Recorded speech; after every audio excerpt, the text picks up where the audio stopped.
በዊሊያም ሰሊባ ጉዳት ዙሪያ አዲስ መረጃ ወጥቷል። የጀርባ ስንጥቅ ነው አጋጠመው የተባለ ያለው 4 ወር 5 ወር ምናምን አካባቢ ይጎላል እየተባለ ነው። እና አሁን የአርሰናል ደጋፊ ማኑ የለቅሶ ቪዲዮ ማየት አልፈልግም። ገባር ዘንድሮ አደጋገፋችን ቀየር ማለት አለበት። እኔ ቃል ምገባልን ነገር ማኑ እብድ ነህ ብትለኝ እመነኝ ብዬ ቃል ምገባልን ነገር ምን እንደሆነ ልንገር። ጉዳት እንደ አምና አያስቸግረን። አንደኛ ሁለተኛ ነገር ደግሞ አስተማማኝ የነበሩ 4 ተጫዋቾች ነበሩ አምና የነበሩ ሁሌ በየጊዜው የምትተማመንባቸው አቋም ማይወዥቅ ማይጎዳ ምናምን ገባር ትንሽ 1 ወር ምናምን በመሃል ምናምን ነገር 3 ጨዋታ ምናምን እየተጎዱ ብቻ እየቀጠሉ ማለት ራያ ሰሊባ ጋብሪኤል ራይስ አሁን ራይስ እና ሰሊባን እናጣለን እየተባለ ነው። ሰርጀሪ ያስፈልገዋል እየተባለ ነው። ከዛላ ሳካንም እናሳርፈዋለን። እነዚህ ሰዎችን ከጃንዋሪ በኋላ ቢመጡ እስከ ጃንዋሪ ድረስ የመፎካከር አቅም አለን ነው ማለት ገባር የሆነ ሰው ደግሞ ትንሽ ነጥብ ይዞ ከሄደ ከጃንዋሪ በኋላ ካሁን በኋላ ፔፕ ማን ይመስላል? ሎኪን የሚያደርገው ማን ይመስላል? ስኳዱ ያለው ማን ይመስላል?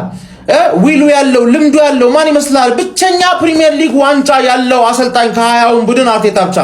ከጃንዋሪ በኋላ አዲሱ ማን ሲቲ ነው የምትገጥመው ነው ማለት ተረዳኝ አይደለ? ስለዛ የአርሰናል ደጋፊ ከዝም ብሎ መንቦቅቦቅ ምናምን በቃ ይብቃ። አሁን ቻምፕ ነህ እንዴ ደረት ነፋር ገባር ሜ 30 ላይ ሜ 21 ላይ ከሜ በኋላ ነው ማን ዋንጫ እንደሚበላ የሚታወቀው። እስከዛ ድረስ ሰከን ማለት አለበት ገባር ሰከን ማለት አለበት። ቻምፕ 2 ተጨማሪ ጽድት ያለ መረጃ አለልኝ። ኮፒ ሊንክ እያደረክ ለሁሉም ታዳርስልኛለህ ነው ማለት። ቅድም የክሪስተስ ዞላስ ዲል አልቋል ብዬ ነበር። ያው ሂርዊጎ ተብሏል። እሱ ብቻ አይደለም ሞርጋን ሮጀርስን ሰሞኑ ለመጨረስ አርሰናል ተፍተፍ እያለ ነው ብሎ ፋብሪሲዮ ሮማኖ ፖስት አድርጓል ነው ማለት። የክሪስተስ ዞላስን ሂርዊጎ ቅድም ስነግራታላ ከፋብሪሲዮ ሮማኖ በፊት ማን ጎስት ሲያወራ መች ቀልዶ ያውቃል ነው ማለት። አሁንም ደግሞ ይሄን ነገር በደንብ አድርገህ መዝገብን አውጣ።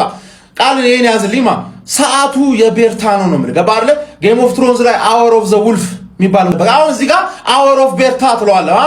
አመቱ የኛ ነበር ብለናል። አሁን ደግሞ ክረምቱ የቤርታ ነው ትላለህ ማለት ሌላው ትቀበለዋለህ።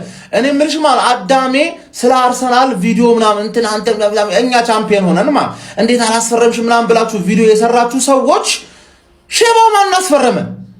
ገባር ሼባው ማን አስፈረመ? የሶቦዝ ላይን አሙቆ ደግሞ አስፈረመው የሚባል መረጃ ነው የሰማሁት። ዱቄት የወላ የሆናችሁ ማለት ሞርጋን ሮጀርስን አስፈርመን ቲች ነው የምንለው ገባር ቲች።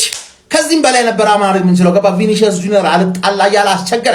ቪኒሺየስ ጁኒየር ከሪያል ማድሪድ ጋር ኮንትራቱን አያድስና ምን አለ በለኝ አመጣዋለሁ። አሁን ሞርጋን ሮጀርስን ሳልከፍል በፊት መሆን አለበት። ሞርጋን ሮጀርስ ረጋ አድርገን እንደውም ጊማራይስ ላይ ብንሰግጥ ይሻለኛል። ኒውካስትል አስቶን ቪላ ስላስቀየመው እኛ ላይ እየሰገጠ ነው ማለት ኒውካስትል እኮ ግርጣት ቦሉ ወደ ሳይሆን በግድ በጣም ከበዛ 75 ልክላለሁ። ከ75 በላይ አልከፍልም ገባር እዛ መተውን ሃንግ መታማ ነው ዱቄት 75 ይላክላል። ልክ እንደ ቪክተር ዮከሬዝ ልጁ ቀሪውን ገንዘብ ራሱ ሞልቶልኝ ይመጣል ነው ማለት። ለአርሰናል መጫወት እኮ ገንዘብ አወጣ ራሱ ያዋጣል። ሚስት ትተ ገንዘብ አዋጣ ምናምን እንደ ግንዲነን ገባ። ከዛ ይመጣና በራሱ ብር ስለሆነ የሚጫወተው እንደፈለገ መጫወት ይችላል ማለት ገባ እንደፈለገ። በመጨረሻም የዊሊያም ሳሊባ ተተኪ ሊሆን የሚችለው ተጫዋች የተገኘ ይመስለኛል። አርሰናል ይህንን ዝውውር ለመጨረስ እየሰራ ነው የሚገኘው። ስለ ሞርጋን ሮጀርስ እና ስለ ብሩኖ ጉማሬሽም የተሰሙ ወሳኝ መረጃዎች አሉ። ኮፒሊንካችሁ ያስፈልገኛል። በደንብ ኮፒሊንክ እያደረጋችሁ ተከታተሉኝ። እንግዲህ ክለባችን አርሰናል በስተመጨረሻ የዊሊያም ሳሊባ ተተኪ ለማድረግ የሪያል ሶሲዳዱን ጆን ማርቲንን እየተመለከተ ይገኛል። እንግዲህ ክለባችን አርሰናል ከሪያል ሶሲዳድ ጋር ያለው ፍቅር የሚታወቅ ነው። ከዚህ በፊት እንደ ሚኬል ሜሪኖ፣ ማርቲን ዙሜንዲን ጨምሮ በርካታ ተጫዋቾች አስመጥተናል። አሁን ደግሞ አርሰናል ይህንን ጆን ማርቲን የተባለውን ተከላካይ እስከ 30 ሚሊዮን ዩሮ በመክፈል ለማምጣት እያሰበ እንደሚገኝ ተሰምቷል ማለት። ለሞርጋን ሮጀርስ ደግሞ በጣም ደስ የሚል መረጃ ነው የተሰማው። በነገራችን ላይ አርሰናልና አንድሬ ቤርታ በስተመጨረሻም የዝውውር መስኮቱን ለኛ ለአርሰናሎች በጣም አስደሳች ለማድረግ ከጫፍ የደረሱ ይመስለኛል። ይህ ዝውውር የሚጠናቀቅ ከሆነ ማለት ነው።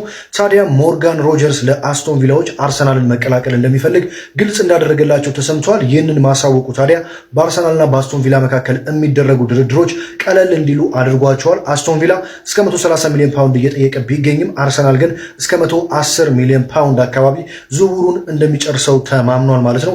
አስቶን ቪላዎችም ሮጀርስን እንደሚያጡ በማሰብ በአሁኑ ሰዓት የመስመር አጥቂ ለማስፈረም ወደ ዝውውር ገበያው እንደገቡ ነው የተሰማው። ወደ ብሩኖ ጉማሬሽ ዝውውር ስወስዳችሁ ደግሞ አርሰናል ከትላንትና ጀምሮ ከኒውካስትል ጋር ንግግሮችን እንዳቆመ ተሰምቷል። ይህንን ያደረገበት ምክንያትም ኒውካስትሎች እየጠየቁ ያለው ውድ ዋጋን ተከትሎ ነው። ነገር ግን ብሩኖ ጉማሬሽ አርሰናልን መቀላቀል ይፈልጋል። ድጋሚም አርሰናል ይፋዊ ጥያቄ ይዞ ይመጣል በሚል በተስፋ እየጠበቀ እንደሚገኝ ተሰምቷል ማለት ነው። በተለይ ፋብሪዚዮ ሮማኖ ስለ ብሩኖ ጉማሬሽ በዘገበው ዘገባ መሰረት ብሩኖ ጉማሬሽ ለአርሰናል የማይፈርም ከሆነ በዚህ ክረምት እገረማለሁ ሲል ተናግረዋል። ይህንንም ማለቱ እንግዲህ ብሩኖ ጉማሬሽ የክለባ ንብረት መሆኑ የማይቀር ይመስላል ማለት ነው። ዛሬ የተሰሙ ወሳኝ የዝውውር መረጃዎች ይህንን ይመስላሉ። በደንብ ኮፒ ሊንክ ይደረግ። ፎሎ ያላደረጋችሁም የፕላስ ምልክቷን መጫና ፎሎ ማድረግ አትርሱ። መቻችሁ ተጀመረ ይልሃል ጀማው ተጀምሯል። ኮፒ ሊንክ አታረግም ወይ አንተ አርሰናል ደጋፊ? ሼር አታረግም ወይ? ተጠፋፍተናል እኮ ቆየን። ታዲያ እንደተለመደው 5-10 የኮፒ ሊንኳ መረሳት የለባትም ጀማው። በደንብ ይደረግ እንጂ ማንዬ። ሂር ዊ ጎ ክርስቶስ ዞዲስ ጀማው። ቀን ነግሬያችሁ ነበር አስቀድሜ። ሂር ዊ ጎ ነው ብዬላችሁ ነበር አይደል? አሁን ፋብሪዚዮ ኮንፈርም አድርጎታል ጀማው። አዲሱ ድንቁ የአርሰናል ተጫዋች ክርስቶስ ዞዲስ ጀማው የቡድናችን አካል ሆኗል። እንኳን ደስ አላችሁ። 40 ነው የከፈልነው፣ 40 ሚሊዮን ነው የከፈልነው። በቃ ይመቸል ስለምንችል ስላለን የከፈልነው። ይሄ ልጅ የአመቱ ምርጥ ተጫዋች እንደሆነ ታውቃላችሁ አይደለ? የክለብ ብሩጅ ምርጡ ተጫዋች ይሄ ነው ጀማው። እንደምታውቁት 120 ጎል ተሳትፎ ያለው ተጫዋች ነው። ዝም ብሎ እንዳይመስል 120 በጣም እኮ ብዙ ነው ማለት በጣም ብዙ ነው። እና በአርሰናል ቤት አዲስ አብዮት ሊያስነሱ ከሚችሉ ተጫዋቾች መካከል አንዱ ነው። የሚገርማችሁ ነገር ለዋና ተጫዋችነት አይደለም ለቤንችን ያመጣ ነው። እንደዚህ አይነት ፐርፎርማንስ ያለውን ተጫዋች ነው እንግዲህ እያመጣን ያለ ነው ለቤንችነት ራሱ ማለት ነው። ስለሆነ ዘንድሮ የፕሪሚየር ሊጉን በልዩነት በልቀት ልንመራው እንደፈለግን ማሳያ ይሄ ነው። ዝግጅታችን ለእንግሊዝ ብቻ አይደለም ለአውሮፓም ጭምር ነው። ማንዬ አተላክለት ኮፒ ሊንክ ሼር አድርገን ያወለ እየጀመርን ነው። አንድ በል ቁጥር ይቀጥላል ነው ምን ያባቱ የዓለም ዋንጫ ፋይናል አርጀንቲናና የዩሮፑ አርጀንቲና ሜሲና አዲሱ ተተኪው ለሚን ያማል ማን ገባር ልጅ ሜሲ አድናቂዎች ማንንም ቢበላ ደስተኛ ነን አይነት ኬዝ ማን። እኔ ግን ማን ስግጥ ብዬ ስርስ ብዬ ሜሲ እንዲበላ ነው ምቋጠረው። እኔ የሀገር ጨዋታ ላይ ምናምን ትንሽ ቀላዋጭ ያለ ጸባይ ያለኝ ሊመስል ይችላል ገባ። ምክንያቱም ለምን እንደው ታውቃለህ ማንንም ስለማልደግፍ መጨረሻ ላይ ታች ድረስ ስትቀደኝ ማን ስትፍቀኝ ማንንም አልደግፍ። ምክንያቱም ሀገሩ ኢትዮጵያ አይገነኛ ተረዳ። ዝም ብዬ ብቻ መሀል ጨዋታ ላይ ልቀየርብ ይችላል። አሁን ይሄ ጨዋታ ላይ አንድ እኩል ሲያረጉት በቃ እነዚህ ሰዎች ካምባክ ሊያደርጉ ነው አልኩኝ።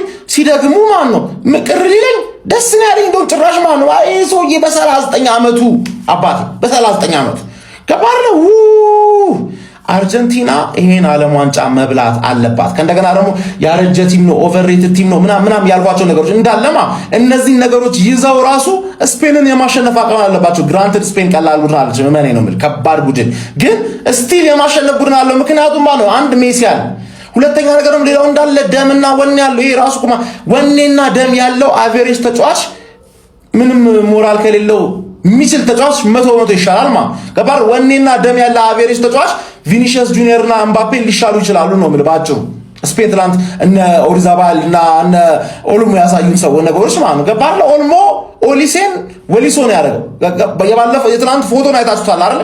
በቃ ስለዛ እኔ ማለት ሜሲ አንድ ዓለም ዋንጫ አይደለም 3 ይገባው ነበር። ፔሌ 3 አይደል ያለው 3 ይገባው ነው፣ ከዛም በላይ ይገባው ነበር። 6 ዓለም ዋንጫ ተጫውቶ 2 ብቻ ከበላ ነው እንደሚያሳዝነኝ ነው ማለት እንደዚህ እየተጫወተ ገባል። እሱ ታዝሎ ምናምን እንኳን አይደለም ደግሞ በሚችል ቡድን ታዝሎ ሳይሆን ማይችልን አቨሬጅ የሆነን ወኔ ያለውን ቡድን ከአሰልጣኙ ጋር ሆኖ አሰልጣኙ ራሱ ሊዮኔል ስኮሎኒ አንተ ራሱ ሊዮኔል ሚል ስም ውስጥ ኖሮ ማን እንደሱ ዘርባ አይኖር። ለሱ ፐርፌክት የሆነ ቡድን ገነባለት። ወክ ያደርጋል ከዛ ኋላ ማርሽ ይቀይርና አለቀለ ማለት ሌላው በሱ ስቴፕ ብቻ መራመድ መከተል ይከብዳል አይከብድም። ዚኔዲን ዚዳን ወደ ፈረንሳይ ብሔራዊ ቡድን አሰልጣኝነት ሂር ዊ ጎ በእግር ኳስ ታሪክ ከተመለከትናቸው ምርጥ ተጫዋቾች መካከል አንዱ የሆነውና በ1998 በ2000 እንዲሁም ደግሞ በ2003 ላይ የፊፋ የዓመቱ ምርጥ ተጫዋች የተባለ በ1998 ቦሎን ዶርን ያሳካ በአሰልጣኝነት ደግሞ በሪያል ማድሪድ በርካታ ኢንተርናሽናልና ዶሜስቲክ ዋንጫዎችን ያሳካው ዚኔዲን ዚዳን አዲሱ የፈረንሳይ ብሔራዊ ቡድን አሰልጣኝ ሆና ዚዙ ኔሽንስ ሊግ ዩሮ 2028 እና በ2030 የዓለም ዋንጫ የፈረንሳይ ብሔራዊ ቡድን አሰልጣኝ ሆኖ ይቀጥላል። ዚዙ ዚኔዲን ዚዳን አዲሱ የፈረንሳይ ብሔራዊ ቡድን አሰልጣኝ ሆና የተመለከታችሁ እስኪ ሀሳባችሁን ኮሜንት ላይ አካፍሉኝ። የፕላስ ምልክቷን እየነካችሁ ፎሎ ማድረግ እንዳትረሱ።